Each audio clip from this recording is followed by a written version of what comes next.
안녕하십니까. 소아청소년과 전문의 표진원입니다. 오늘은 우리 키 성장에 대한 여러 가지 궁금증을 한번 해소해 보려고 합니다.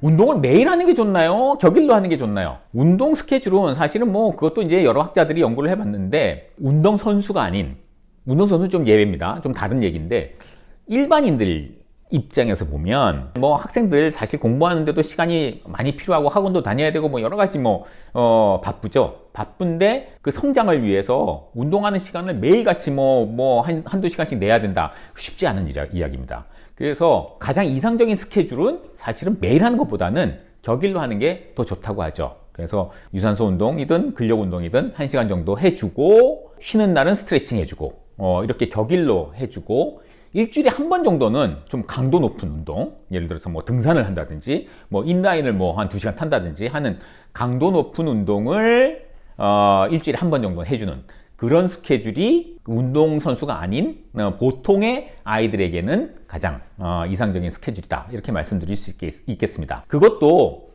아이들마다 사실은 그 운동 능력이 좀 차이가 있잖아요. 그래서 운동선수들 같은 경우는 운동 능력이 워낙 좋으니까 그런 이제 운동 선수들이 예를 들어서 일반적인 아이들이 하는 것처럼 격일로 한 30분 정도 유산소 운동 해준다면 운동 효과가 거의 없을 겁니다. 그래서 성장 촉진 효과도 거의 없을 거고, 그래서 운동 선수들은 좀 과도하게 매일같이 짜여진 스케줄대로 운동을 해도 충분하게 성장을 촉진시켜 줄 수 있는 거지만, 그 운동 선수들처럼 일반적인 아이들이 따라하다가는 오히려 너무 과도한 운동으로 인해 가지고 성장이 오히려 마이너스가 되는 그런 이제 문제가 될 겁니다. 그래서 운동은 자기한테 맞는 정도의 강도, 예를 들어서 유산소 운동을 30분에서 1시간 한다 그러면은 너무 이렇게 설렁설렁 걸으면서 산책하듯이 호흡이나 맥박수가 평소 휴식기하고 비슷하게 유지될 정도로 하는 거는 그건 운동이 아니니까 큰 효과가 없을 겁니다.